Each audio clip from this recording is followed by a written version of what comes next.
Okay, this part kept getting messed up with the audio, so I'm just gonna quickly recap. Zarya has lots of things that make her get frustrated, and one of those is uninteractiveness. So what does this mean?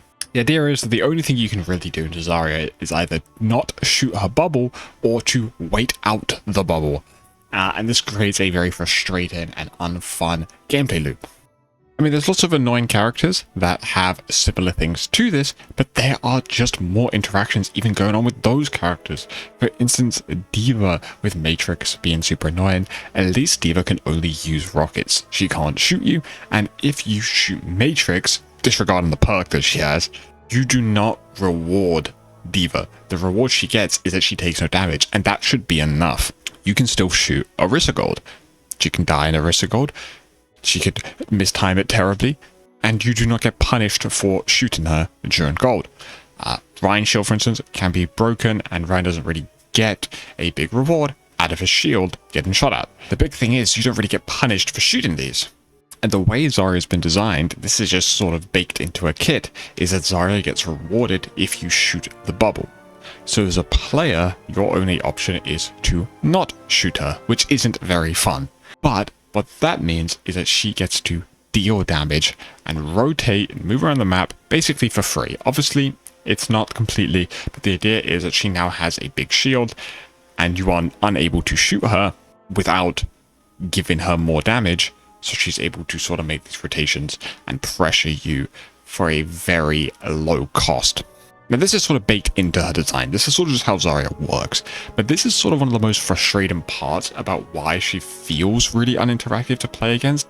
This is disregarding balance or even any design philosophies. This is just sort of a people like to shoot things and people don't like to be punished for shooting people.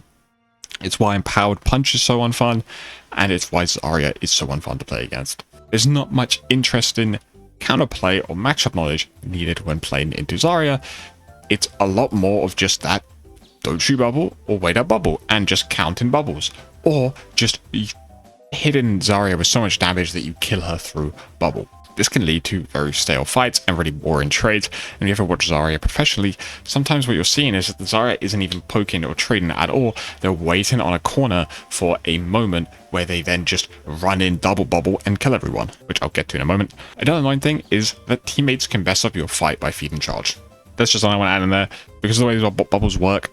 Say your entire team aren't shooting, apart from one person, Zarya still gets completely rewarded, and that can mess up you, which is not the most fun, especially for low rank players that are, maybe they have teammates that aren't the smartest, or, aren't good enough to know not to shoot the bubble at that exact moment. As I alluded to earlier, double self bubble is a very big part of what makes her annoying to play against, and has been one of the main things why she is annoying now and wasn't so annoying back in Overwatch 1 or classic Overwatch. Double bubble is way too valuable. It has so much value, like incredible value. There is absolutely no downside if you go into all your games and you decide to only ever bubble yourself. You do not lose out on anything. In fact, you're going to do really, really well. The only time we see allied bubbles actually get big value is the higher you go, where you actually can understand what that bubble is going to do, and a teammate can actually utilize the bubble. There is no punishment for being selfish. In fact, you are rewarded for being a selfish player, and that's kind of just the way the game's been working for the last few years. Being selfish is just kind of how the game's being played. And whether that's a bad thing to you is, completely subjective, but it is sort of the backbone of why a character like Zarya becomes frustrating. Also, the skill requirement to double bubble effectively is not very high. Some might claim that she's a difficult character, but she's really not. She's really simple, and double bubble is not that difficult. Allied bubbles, yes, there is some skill there. There is a lot more game knowledge needed to be able to pull those off effectively, but double bubble is just, am I taking damage? Am I being shot at? Okay, I'm going to use a bubble. That's really it. And she has a perk currently that makes this all worse, where she's able to shoot and get charge off of it, which is terrible. Why has this happened though? Why has double bubble become so oppressive, and why did we need double bubble in the first place? I mean, if old Zarya cannot bubble herself twice. I think in 66 right now, she can't double bubble. I think she has the separate one bubble on ally and one bubble on self. I think that's how 66 works. So the reason it's happened is unfortunately due to the way that solo tank has to fundamentally work in 5v5. And I'm not like a massive 5v5 or 66 person. I just want whatever makes the game balanced more, and sometimes that is 66 most of the time. Heroes in 5v5 have to be more selfish and more dual focused. That's just a fact almost. I almost can't even believe that would be subjective. That's kind of just the way the game is being played. They are more selfish, more dual focused. You can see it with every change. It's a lot more glass cannony, a lot more bursty, a lot more, being able to reliably play by yourself. And some people love that. Some people genuinely love that. And you might not even know that you love that. And that's fine. But it does create problems like Zarya. Bubbles now have had to shift into a way to get eliminations. If the ability does not get kills, does not apply pressure, or anything like that, it's usually not going to be that useful in this game. So bubbles are no longer just a util piece. They are the source of you killing people. Now, why wasn't this the case? Well, you used to be able to reliably bubble another tank. So, you might be playing with like a Winston or Brian, whatever the hell. So you would bubble that guy and you would be able to keep that guy up as a piece of util, sort of play a little less, frontline tradey like she has to do now. Now, I'm not an expert in 66 tank. I wasn't a high rank in Overwatch 1 at all. So most of my knowledge comes from 5v5 now, so I can't really reliably give solid, concrete information on how Zarya completely functioned, but I can generally make the connection that having another tank means there's someone else to soak up your pressure, and there's someone else to bubble, which is always useful, and that if you were to bubble an ally in 5v5, you're giving up your own sustain tool, which is really high risk, whereas in 66, you can kind of afford to bubble an ally because you have another tank to take some resources. As the solo tank, you are soaking up all the resources. You are the frontline, you are the one trading, you are the one getting hit by everything. And so you are designed to deal with that. And if you are to give up one of your bubbles, and it's not an effective bubble, you essentially have weakened your ability to trade, your ability to soak up pressure, and so you need the 2 self bubbles that give you lots of damage. But that just wasn't really the case in 66. And I don't want to turn this into a whole 5-5, 66 thing, but when we're talking about tanks, and especially Zarya, it has to come up, because it's just the reason so much of this has even happened. So moving on to the next topic, bubble is self-sustained. I mean, this is a smaller topic, but this is another thing. You got to look at bubble as not just a way to get charge. I think sometimes people see it as, oh, you bubble, do damage. It's not really that. They act as 225 health shields. That's how much health they have, right?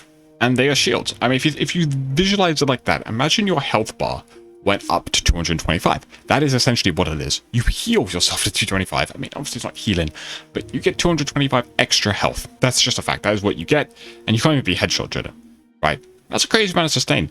It's just undermentioned because you don't even realize that that's what happens. When you press shift, or on yourself, you get 225 health, and you get 2 of those. So use 2 of them. I mean, you're like hitting 1,000 health. That's insane, which is super, super frustrating, and it's the part that annoys people.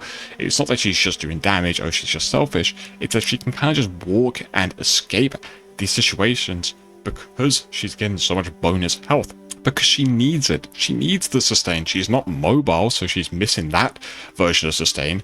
She's a slow, fairly close range character. She's going to need this form of sustain.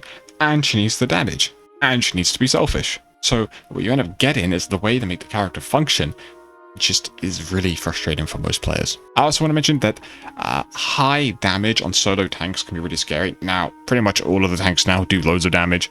The only one that probably doesn't is Winston. But I think Zarya feels the most buffed by the Giga Tank ideology. Like the way the game is being balanced is that, Giga Tank idea, you'll hear that thrown around a lot, where you're meant to just have one really, really, really buffed out tank on the team, and that's the way to make the role fun. But Zarya just gets a little more out of it than I think some others do, right? She ends up dealing incredible amounts of damage, like really, really high damage, whilst being very self-sufficient and having those sustain tools. And this has kind of become a necessary evil. This is, as I've mentioned, just the way this character needs to function. It's quite extreme on Zarya in comparison to other tanks. So when I think of a gigabuffed Sigma, it's like, yeah, he has a really high damage cooldown, but he's very easy to run over sometimes. You can really, force your way into it. But if he misses rock, he's super punishable. Lots of stuff like that, and you can dodge rock. And when he's using his, there's the Sig Suck. I don't even know what's actually called. I've always just called it Suck. He can't do anything else, so he can be punished afterwards if you do not shoot it. Now, that could be a point. Sig Suck is similar to Zarya in the sense that you shoot it, but he doesn't get damage. He gets just more health. He doubles down on the thing he's already doing. He doesn't just get buffed in another area. A whole nother discussion, but I'm just trying to say that the Giga buff has really affected Zarya. Just probably the most out of anyone. Okay, can we fix it? That is a, I do want to always see if I can fix the problems I complain about, because otherwise there is nothing productive about it. She is sadly a 5v5 format issue, which makes it a little difficult. Some of these characters are flawed, and so you can find fixes for them really easily. So, example, I think Vendetta's pretty easy to find a fix for, but a character like Zarya is very difficult because the issue is within the format. So, some of the issues are she's become super reliant on being able to double bubble herself, right? She's really self-sufficient. She's really selfish, duelist focused. But the thing is as well, she's done enough mental damage already that people do just hate her, and it takes a really long time to undo that. Like, it would take a very, very long time. She's also extremely hard to fix. I've tried to come up with a magical solution, but I really just do not have it. She needs to deal damage, and she needs some self-sustain. When we nerf any of those areas, she becomes a terrible win rate hero. She's kind of just super difficult to fix because she's got these two things that make her unfun, but they both need to be good. The only thing I have is possibly, I don't know how good this would be, but is smoothing out her damage on charge. So what I mean by that is her base damage at 0 charge is a little higher, but her maximum damage on charge is a little lower. So you sort of get a more consistent line of damage, and it means that bubbles can shift slightly more into that sustain area, not just the damage, because you don't necessarily need it all the time to be a high charge. You could even shift the amount of charge she gets to be higher on allied bubbles and less on herself bubbles to just encourage a bit of that util team focus, but I don't want it just to become a character that just sits there and just waits to bubble one person. Like, I don't know, like there's dangers with a lot of changes you can make to her, but those were just some of the ideas I had, and I just thought I'd throw them out there. I'd love to hear any other ideas anyone has for Zarya. Any fixes, small, large, full-scale reworks, just small tweaks here and there. She's a really difficult character to think about in that regard, and so I admire anyone that tries. If you enjoy this sort of stuff, I've made quite a few of these. Everyone hates stuff and talking about the different characters, so go check those out. This could be fun. I think I made a bald one like a month ago. That one's quite interesting, so give that a look. Thanks for being here. Peace out.